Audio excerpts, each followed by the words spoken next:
Hello, it's Tony again. How you going? It's still the 21st of March 2020. It's World Down Syndrome Day, and I did promise before with our first video, which was an introduction to Digby Bill, my darling Digby, that we were going to do some cooking as well as hair cutting. Now we've done the hair cutting, and as you can see, it's looking pretty good now because I went for a swim down the beach. And I didn't shampoo it afterwards. So who needs product when you got salt water? So anyway, what I'm going to make is a vegan Spanakopita, and only because, you know, I do markets and things, and I'm finding there are a lot more vegans in the world now, and they want vegan food, of course. So I've got this recipe for vegan Spanakopita, and it's really good. So what I'm doing, I'm just going to do this in stages, and then I'm going to cut and splice all the videos together, so I'm not here for hours while I do stuff. But what you're going to need, I'm also trying to do everything that you might already have in your freezer or in your cupboard, in your pantry. So and because at the moment we can't go out too much, then it's just limited to fresh ingredients that you might have growing in the garden. I've got lots of herbs, so I'm going to use those. So what I've got in the freezer though is is frozen spinach, which is good, and it's, you know, $1 a packet, and you can squish them in your freezer. And I've got some phyllo pastry, which is vegan, no butter in that. And I like this one, which is a bit more robust than others. Now you need an onion, garlic, some herbs. I've got parsley, some dill, and what else? Salt and pepper, lemon juice. And if you don't have lemon juice or fresh lemon, white vinegar works pretty well for this recipe. You're also going to need your feta substitute, which is, in this instance, it's cashews. So I've just got a cup of cashews, and you can either soak them overnight or you can boil them for 20 minutes. So because I'm not that organized, I've just started boiling mine. So I'm going to come back to you when that's finished and my spinach has thawed. I'm just going to actually stick that over the bowl of the saucepan of boiling cashews, and that way it'll thaw out the spinach all in the bowl, and then everything goes in there. Okay, and I'll come back and I would have cut up everything that I need to as well. Okay, stay tuned. For those that didn't know, Spanakopita is a traditional Greek dish, and it is spinach and cheese traditionally, feta, ricotta, whatever you want to put in it in the cheese world, with spinach, and it's layered in phyllo. So to make a vegan one, we're going to substitute cashew nuts for the feta cheese, and we're going to mimic the taste and texture of feta. Okay. Hi folks, welcome back. So now I've just got the cashews, hang on, off the boil, and in here, woo, there's my spinach, and in there I also put some frozen peas, right? So this is like, I know I shouldn't call this video cooking with coronavirus. It's cooking with the world situation and what it is at the moment. You might not be able to get to the shops. It's limited. So I'm hoping everyone's got stuff in their freezer like this, like peas, spinach, and I'll put that there. And then in here, my cashews have cooked and they've sort of swollen up. So I'm going to drain those out. I know, I've only got one camera, one phone. That's okay. Now, cool. Now I'm supposed to squish them. So I've got I don't know if this is the right thing to do it in. This is a grinding stone from barley. We can try. They're probably a bit too hot, but oh well, who cares? Doesn't matter. We're going to pound those up. Squish, squish, squish, squish, squish. Oops. Make a mess. Can you see this? I think my camera needs to come down. Oh no, it's okay. Not too bad. All right. So you just got to squish them up a little bit. Oh.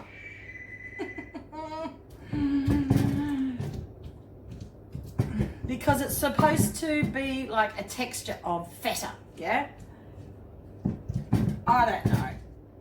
I suppose you could whiz it. You could whiz it with like a hand blender or something. So just do that until they're sort of broken down a bit. It's good enough. Close enough for rock and roll.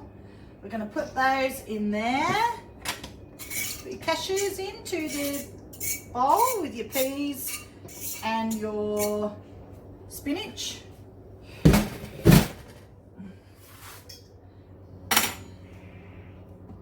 And give that a mix. Can you see that?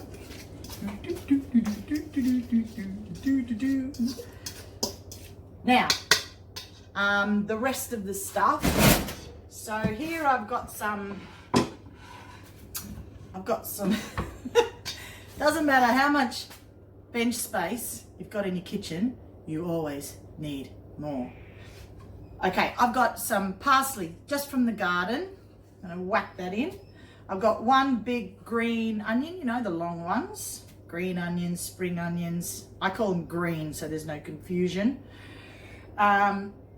Big clove of garlic from this gorgeous Russian garlic that's grown locally around here. Beautiful, beautiful. Cuts like an apple. And I've got another white onion, but I don't think I'm going to need that much because the green onion's probably enough. So I'll just put in maybe half of the white onion and I'll save that for some other little project. Okay, give it a mix now. What else? Pepper, definitely. Yeah, I'll come over. Can you still see? Yeah, all right. White pepper, I love white pepper. I think it's like, there's something about it. It's fragrant, it's spicy, it's nice, you know, but it has a subtlety to it. I just love it, especially in Chinese cooking, and they use it. And here's some salt. This came all the way from Bali as well. Lembongan salt. We went to Nusa Lembongan recently and I bought back a kilo of salt. Check it out. And it's delicious. Tastes like the ocean. It's good. All right, so you want a bit of that because we have to get some saltiness into there because we're trying to mimic feta, right? So you've got the cashew nut, which is going to be soft now we've boiled it. Dill, that's just in a jar, you know, of course. Duh. Okay, dill. I'm a dill. Dill. So we've got salt. I'm going to go up a little bit on the salt. Another little bit. Not just push the envelope a bit with the salt because feta is salty. So that's going to hopefully be enough. And then if you've got lemon, use a lemon. I've got to get a lemon. Hold on. Hold the thought. Oh my God. I'm coming back. Lemon, lemon, lemon. So you need the lemon. So it's like, you know how feta is sharp?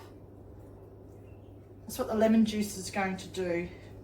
It's going to magically transform cashew nuts and the salt into feta. Taste. Sensation. Mimic. This is pretty good. I made this for the teachers down at the local primary school, and because one of the teachers is a vegan and he loved it. So mix, mix, mix. That's the mix. That's it. It's so simple, so good, and look how beautiful, vibrant green it is. It's like my caftan. All right, I'm going to, it's exactly the same color as my caftan. Yay. All right, I'm going to taste.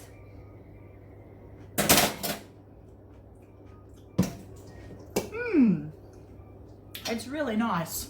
It's surprisingly nice. I don't know what else to put in there. I don't think anything. It's beautiful. It's so fresh. All right, so that's it, folks. Now I'm going to get on to the phyllo part of it. Now, I just spoke to a friend of mine and he said, should do some product placement. So yeah, okay. Borgs, love your phyllo. It's robust. It's not as fine as some other brands. You'll see it. I don't know. I might have to, maybe I'll do like one of those, a different shot with the camera. Anyway, this has been, I won't, I'll just keep going. This has been thawing out for, an hour before I went down to get a bottle of wine. I love wine when you're cooking. All right. I hear you, what you're saying out there. Yes, I love wine at other times too. All right, so here we go. What we're going to do is just get one sheet of phyllo, like so. And if it falls apart, don't worry too much. It's you can work with it, you know. It's all good. And then we need to get a pastry brush and some oil to brush it with, because you can't, remember, this is a vegan dish. We can't brush with butter, so we're going to brush with olive oil. Okay, and that's all you do. Just go doot doot doot doot. Oh, shivers! Doot doot doot. Grab another sheet.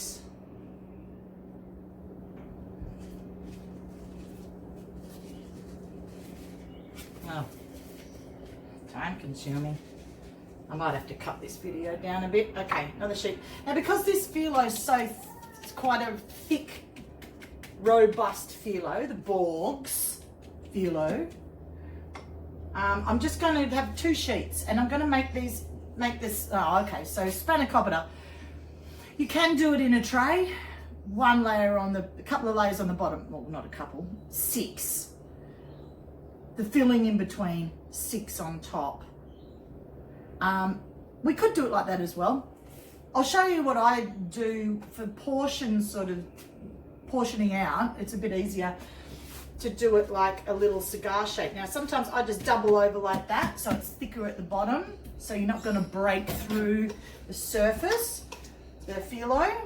I'm just going to, I just want to double check that it's acidic enough. I think it's pretty good. Okay. And a bit of heat from the white pepper is really nice. So I've just put that in there like that. I roll it over. Watch it. Here we go. Roll over. Put the sides in. And roll it like a big fat cigar. Like so. And there it is. One little vegan pastry ready to go into the oven. So I'm going to roll these up. What I might do also next is put it into a dish, so we make it like a traditional looking Spanakopita. We'll do one of those as well.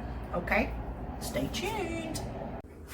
Hello, this is a ridiculous camera angle, but it's okay. We're also going to do a little Spanakopita traditional sort of looking one in a dish like this, shallow baking dish. So we're just gonna brush with olive oil, and we're just going to put in sheets like this. Brush, etc., etc., until we have, you know, about 4 to 6 layers of phyllo in the bottom of the pan of the dish. So the other way, do it the opposite way next time, yeah? It doesn't really matter. You know, it looks a mess, but it's not really. When it all comes out, it all looks pretty damn good. So here we go. This is I'm just going to do this many sheets because my dish is so small. I'm just going to put in 3 layers of phyllo like that. Brush, brush, brush, brush. That'll just make it all crisp up, and it also, I suppose, it protects the pastry from going soggy. So this one, put it all in. Put it all in.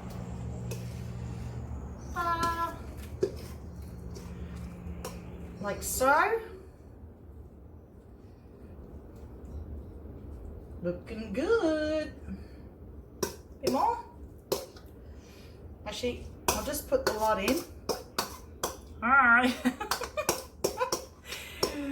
Oh gosh. Alright. Put the lot in. Oh. Someone's calling me, but I can't take the call. Don't they know I'm in the middle of a Spanakopita? Alright. And then we're going to layer over the top as well. Oh, shit. Beep. Oh. Whoops. I thought it just stopped recording because someone's calling me, but it didn't, so I just swore. I think I can bleep that out. Oh, gosh. All right. I'm going to finish this off. Just layer, oil, layer, oil, layer. 3 more layers on top, okay? Back again, folks. And the final thing I'm doing on the Spanakopita is just the top layer is brushed with oil, and I'm just sprinkling some little sesame seeds on there. You know, decorative touch, bit of extra crunch. So that is now ready for the oven. Oh, hang on. That's right. No, I forgot something. Hold on. We need to just pre-cut. You've got to just cut it into serving portions, right? So, I don't know. Let's just go down the middle. And cut them into, looks like it's serving 6. There. And I think what you can do when it comes out of the oven, cut it again straight away before it sets too hard, and then let it cool, and then you can spoon it out. But we'll do that in a sec. So I'm going to put this into an oven, 190 for, I don't know, maybe 20 minutes. Just keep checking it, have a look. If it's browning on top nicely and it looks crisp, then awesome. If it's going black, it's probably been in there too long or your oven's too hot. If it's like that within 20 minutes. So I'd say about 190, yeah, that's what I would do it at. Okay. It's bake at 175 for about 40 to 45 minutes. Sorry, I got that wrong. I was just trying to remember. I had to go to my special book to check what the actual times were. So there we go. Hi again. I've just pulled it out of the oven and check it out, Mum. Golden brown, texture like sun. It looks great. It looks great. So, hey, I'm going to just, while it's still hot, I'm going to quickly just cut it again.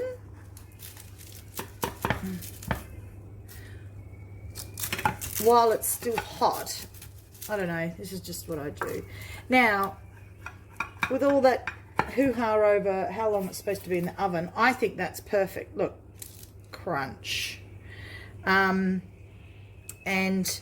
it was only in there for half an hour at, yeah, like I said, about 180 to 190. My oven is crap, so you can't always trust oven temperatures. This one's very old. I'm in a rental house, so and I really dislike the oven. But anyway, that's another story. So I cook on my gas barbecue outside, but I do use the electric oven inside. So electric ovens are good for pastries, but I'm still not exactly sure what the temperature is at, but that seemed to work pretty nicely. Bon appetit. I hope you enjoy the vegan Spanakopita. And the next video I'm going to do is flatbreads, because lots of people ask me, how do you make your flatbreads? And they're so easy, and you can keep them in your fridge and you can use them whenever you want to. And so that's going to be the next video, maybe tomorrow. So what would be great is if you could subscribe to my channel. I can't believe I'm saying this, but these are tough times. And that way you'll get notifications when I do a new video, and it's not always going to be cooking. Sometimes it might be a song. Yeah. Anyway, could be anything. All right, we'll see. Have a great night. Happy World Down Syndrome Day. Love you all. Bye. And I just wanted to say, folks, in the flaky world of phyllo, I choose Borgs. It's upside down. I choose Borgs. Yeah, I really do. It's great. Thank you. Over and out.